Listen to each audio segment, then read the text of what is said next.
Hey everybody, today we're going to go over the reasons why we chose Kubota over the rest of the options. First off, I want to give you a little bit of a background of why we needed a tractor. We have 200 acres in northern Wisconsin, and we have to maintain a quarter-mile long driveway. We have to gather and collect firewood and maple syrup, and also I have to plant and maintain my food plots. I have about 7 different food plots, and they equal about 3 acres. So first, I was never even thinking about purchasing a tractor until my wife mentioned getting a tractor, and within a month we bought one. We bought a old Ford 8N, and we used it for a year, and it's a great little tractor. We're going to continue to keep it because I think it's I believe it's going to be worth more to us keeping it than selling it. So we're going to keep this little tractor, but it just wasn't enough, I felt, to get the jobs done that we needed around here. And also we're in the future going to build a cordwood house, and I thought that a loader was going to come in very handy for that task. So that brings us to why we chose the Kubota and who we looked at. First of all, we looked at 3 different tractors: the Mahindra, the Kubota, and the John Deere. We didn't look at any others because there was no dealerships close by. So at first, I looked at the Mahindra because it was quite a bit of step up from a Ford 8N.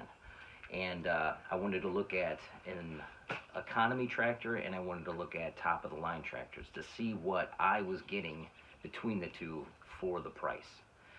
So Mahindra was a great little tractor. We looked at the 2638 model, I believe it was.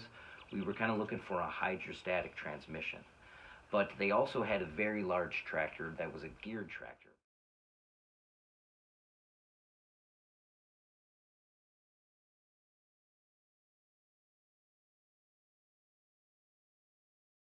But I thought it was going to be too big for us, getting through our trails and the woods to pick up firewood and get to my food plots. So we were kind of looking at a smaller tractor with still the same horsepower. So the 2638 was the one that we had taken a look at. And I think it would have done what it needed to for us at a cheaper price. But the biggest reason I couldn't buy that tractor was because when I sat in the operating platform, it was so tight and constrictive that there was no way I was going to be able to operate that tractor for hours on end doing work. It was uncomfortable. Maybe it'll be different for you when you sit in that tractor, but it wasn't going to work for us. And my wife also didn't like the fact that it was noisy. Of the 3 tractors, the Mahindra was the noisiest tractor. Now, it didn't have a DPF, and in using this tractor over 97 hours, I don't believe that's a factor at all. In 97 hours, this tractor, the DPF filter has ran to get rid of that extra soot twice. Both times it ran for about 15 minutes, and all it does is rev the tractor up higher, and you can continue to work, and you're actually getting the work done quicker. So it's not a big deal. But like I say, in 97 hours it's ran twice, and I can continue working while it's running for 10 minutes. It's a non-issue. There's a few things that I liked about the Kubota over the John Deere, and I'll show it in these videos. Number one, looking at the back of it, the 3-point, both of them are heavy duty. The John Deere was a lot tighter. It looked like it would be hard to get in there, adjust the stabilizing bars and stuff like that. But I did like the width of it because I thought it would get down our trails faster or maneuver through our woods easier.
So right away you can see how much wider it is back here. The cylinders are exposed, and you can actually get back on the sides and adjust your stabilizer bars. They're not way deep inside behind the wheel.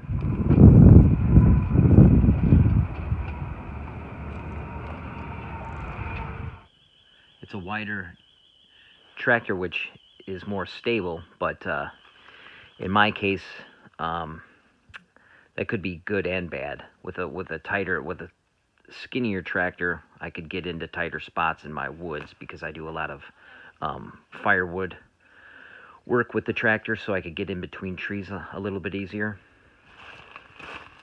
The Kubota also has extendable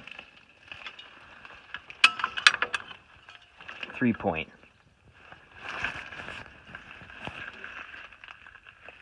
You can actually extend the arms of the 3-point.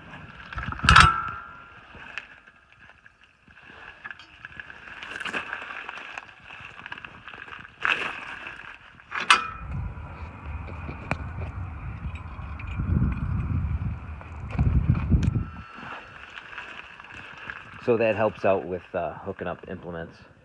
The Kubota had the adjustable links, and I liked that fact because it would be easier to connect implements to it. I like the fact that the Kubota has a skid steer type attachment on the loader. I felt that it would be easier to find attachments used and new, and they were quickly changed. Now if we walk around to the front of the tractor, you have a skid steer type attachment, which was more money. The John Deere type attachment comes with the tractor.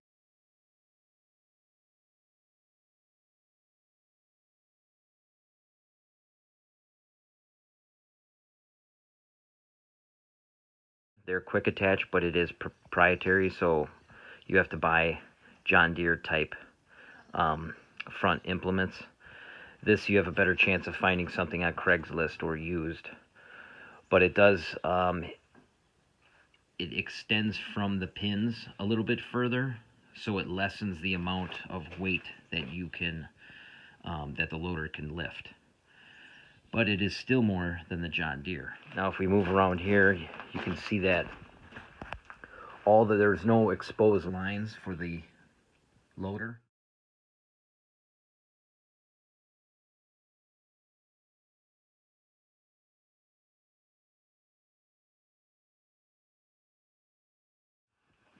They're all hidden inside the loader itself, and they only become exposed right here.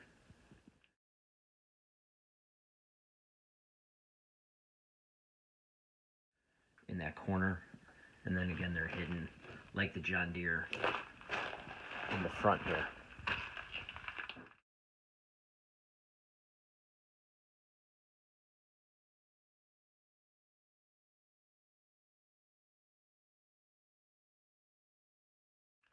But as far as the sides, they're all routed up inside the loader. And then they run down and poke back out there.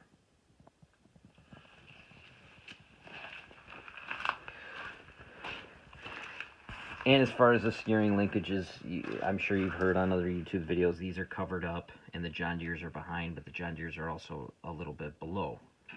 So I think it's a horse apiece there. I also like the fact that the Kubota could lift more on the 3-point and the loader.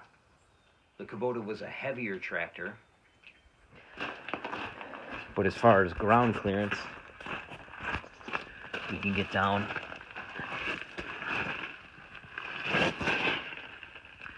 Now my third function, those hoses do stick underneath. It would be better if they were routed in a different spot. But as far as everything else, you can see that the drawbar is actually in line with the rest of the tractor. It does not drop below.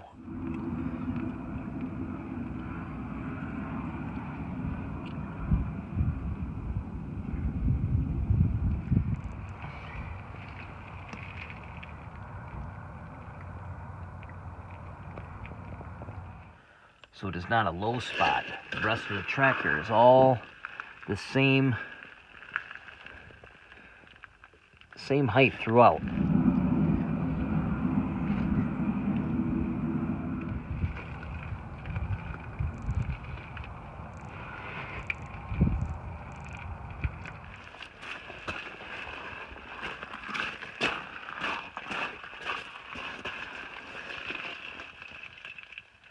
From the drawbar all the way across, minus my third function hoses. So if you don't have a third function, that would be the first thing to catch.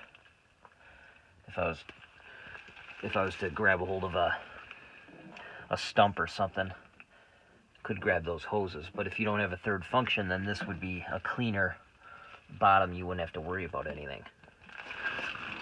So hands down, I think the operating platform on the Kubota is better than the John Deere. Everything is located close at hand, and your arm really never even has to come off your armrest. And the John Deere didn't even have an armrest. So I think all the components on the operating platform are of a higher quality too.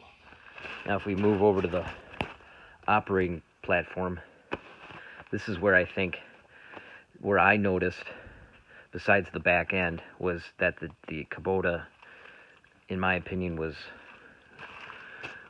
more quality in the operating platform here. Just looking at all the components themselves, it's roomier, and it just seems like a nicer panel and stuff, and more ergonomic for when you sit down. First of all, you have armrests.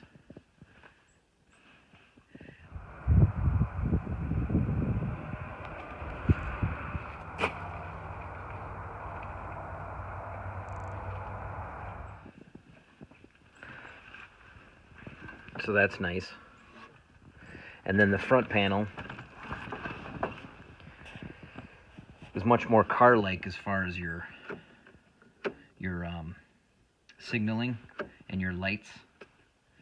Then you have cruise control, and you can hit the button plus or minus as you go. These are your side lights up front. This is your DPF buttons, your hazards, and then your display mode. Now you can see this is a lot nicer, I think, than the John Deere.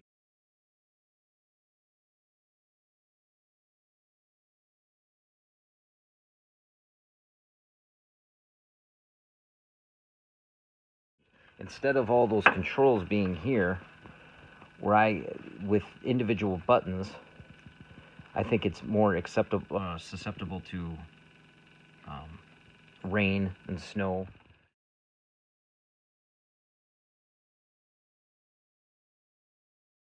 You just have one display button that advances you through all of your options.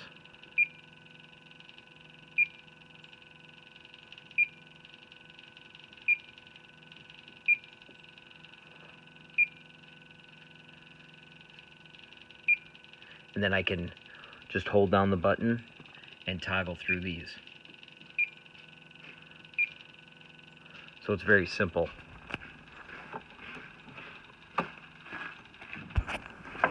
Now if we start it up,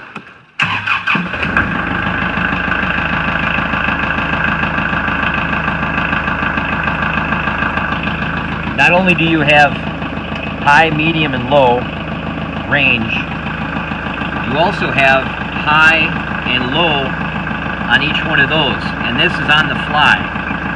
You can toggle down to low or high in each of your ranges. So you actually have 6.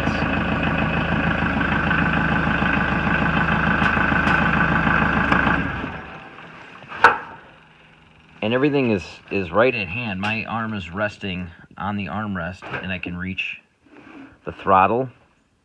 I can reach my 3-point, and I can reach my loader joystick. The third function button is here, off and on. And here's your third function. I really did like the fact that the Kubota had a high-low on the fly option. I use that all the time. So you actually have 6 gears, because you can put high-low in high, medium, and low gear. And that is on the fly. On the loader joystick, it has a throttle up, which just throttles up the loader itself. And that has come in handy when I'm picking big rocks up out of the dirt or large logs. So one other cool feature is on the loader, it has a throttle up on the loader joystick. So what that does is put power to your loader, but not the tractor itself. So if I throttle all the way down, if I pull back,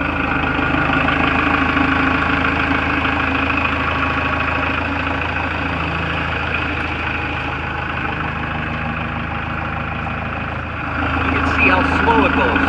If I press this button here,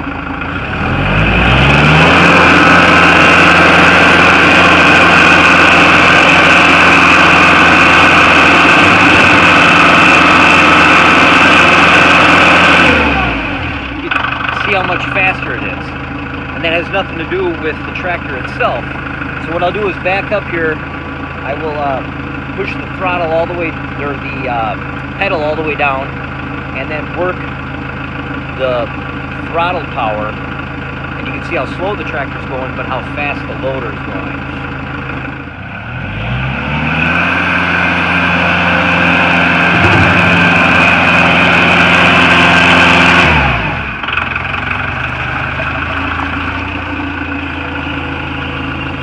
Another feature on the Kubota is you can work 2 functions on the loader at the same time. So when I lift it, I can also dump, and it's not difficult to find the sweet spot at all. It's very easy, so I'll lift it and dump at the same time.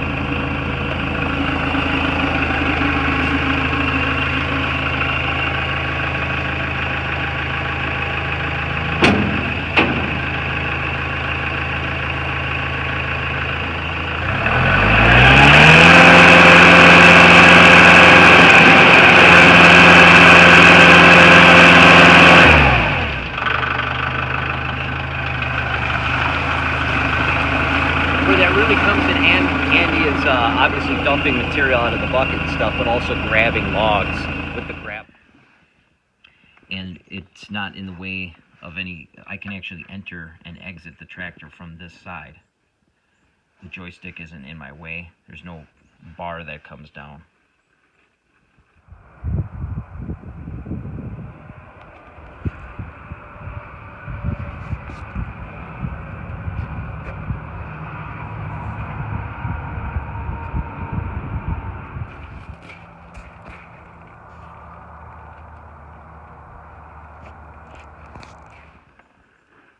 Now, as far as the treadle pedal, I think you're going to get used to whatever tractor you buy. But I do like this because I do this forward, and then I put my foot back to go backwards. And it's very natural.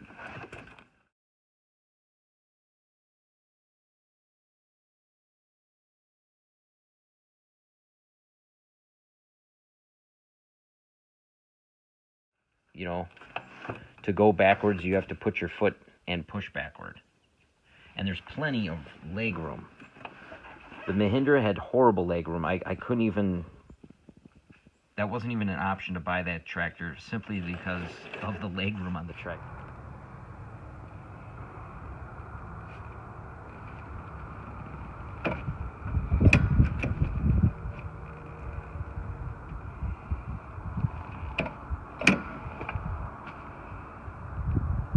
I don't know why they oversaw that. Tilt is right here. You just push this button on your foot. You have both brakes and they can be separated by that yellow bar. Just kick it up. There's your parking brake. Everything's in front of you. There's not too many handles behind you. You have the differential and you also have your four-wheel drive right here. But I do like the treadle pedal. I've gotten used to it and it's actually very comfortable. I don't even mind it at all. To fill the gas is down there, low. You don't have to lift up and fill it above your shoulders or anything.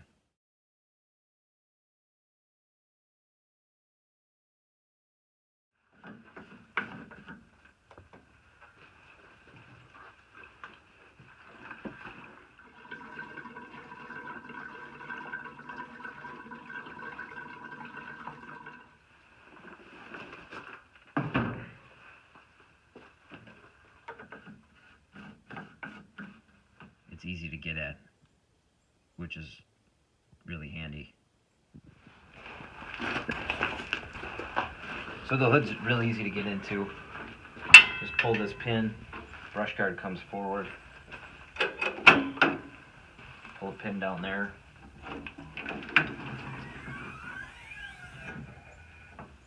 And you can get to your battery really easily, to your radiator. And then you can take off two shields to get to your, to fill your oil. You do have to take off this shield because the oil fills right below here. That's one thing that I don't like. And there's a couple hoses in the way of it too. So it's kind of hard to get to. The dipstick is right here though. That's not bad at all. Here's your oil filter, your fuel filter. You can access your air filter too. Joystick is out of your way, the loader joystick.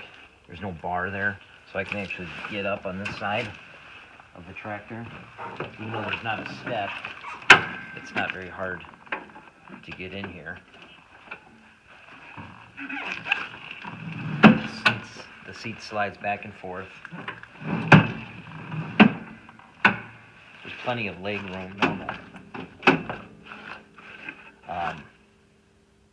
This seat actually slides to the side, so if you want to look off to the side while you're running the tractor. And then it also reclines. Too far, I mean, more than somebody needs. It has armrests, which the John Deere did not, and everything is right here. So when the tilt steers right here also by your feet. So when I'm actually driving the tractor,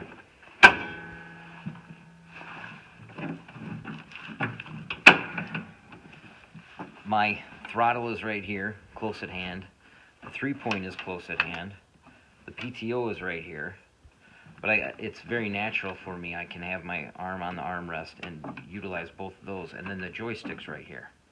I don't have to be out here. You know, my arm can rest on the actual armrest as I'm doing everything. And that's super comfortable.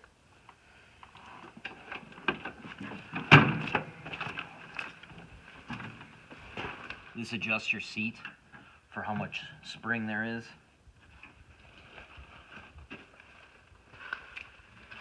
And then the loader can come off. All the loaders on Kubota's tractors come off. Here's your stands, and then here's the pins to take out. One bad thing was that this piece, where my third function hoses come, was very chintzy. It was very thin metal, and I was going over from my field to my driveway and had to go in the ditch, and when I did that, it was very muddy. It was when I first got my tractor, and a rock came up and hit that, and actually bent it. So I actually had my stepdad weld a piece, and now that's beefy. I can actually step on it. So I've solved that one problem. But I don't have many bad things to say about this Grand L Kubota. We got the 42 horsepower, the 4060. And for us in these woods, it's I've never needed any more power. With the loader also, and we do have a grapple. And we can pick up extremely big logs. There's a couple 22 diameter oak, and there's a pine back there also. And it handles all that, the 805 loader. We got the ag tires. They're a little bit cheaper than the industrial type, but again, I'm in muddy trails a lot, and I do a lot of snow. We clear our driveway of snow with this tractor also, so that's why I went with those type of tires. Who knows if I would have got stuck with industrial tires. I've been in a couple different situations where I just barely got out, and I don't know if maybe I would have got stuck with the industrial tires. I don't know. But the one thing I will say is, if you have any type of yard that you want to keep without ruts, these are not the tires to have, especially when you put four-wheel drive on our little bit of lawn we do have here. It just tears up the ground pretty bad. But our Ford tractor here has ag tires too, so I'm kind of screwed either way there, but I think it's better off for getting the logs out and getting to my food plots to plant them, because a lot of times the trails are muddier than the food plots are ready, but the trails are muddy. So I got to get to the food plots through the crappy trails, so they have come in handy. As far as the differences between the metal hood and the plastic hood, that wasn't going to sway me either way. I kind of liked the fact that the John Deere was plastic because it wouldn't dent or rust. I don't know how in the future they're both going to last, so I can't really say, but that wasn't going to be my determining factor on which tractor to buy. So then it came down to price. I was kind of leaning toward the Kubota over the John Deere, and the Kubota dealer was easier to work with and threw in a couple items that sold us. Now, before he threw in those items, the Kubota was cheaper than the John Deere. Both of the estimates shown here are for 2019 model years. Our 2018 tractor was $2,000 less than what this estimate shows. The John Deere is for a 46 horsepower tractor, but they also have a 39 horsepower tractor for about $4,500 less. So the Kubota at 42 horsepower still beats it. And then the dealer threw in wheel weights, and he also got us a deal on a bucket. There was a customer who came in and didn't want the bucket on his tractor, so they had one sitting in the yard that was all faded out but was brand new. And we got that bucket for $200, and a brand new bucket was going to be $500 plus. So we slapped some paint on that old bucket, and it's brand new. Works great. So in the end, I think all three of these tractors are going to get the work done for you if you're looking at the same horsepower tractors. One might get it done with a little bit more comfort, one might get it done a little bit faster, and one definitely is going to get it done for a cheaper price. So in the end, I think you get more bang for your buck with the Kubota than the John Deere. And even though I still think the John Deere is a better looking tractor, the orange is starting to grow on me. But if you like these videos, press like and subscribe, and we'll see you on the next one.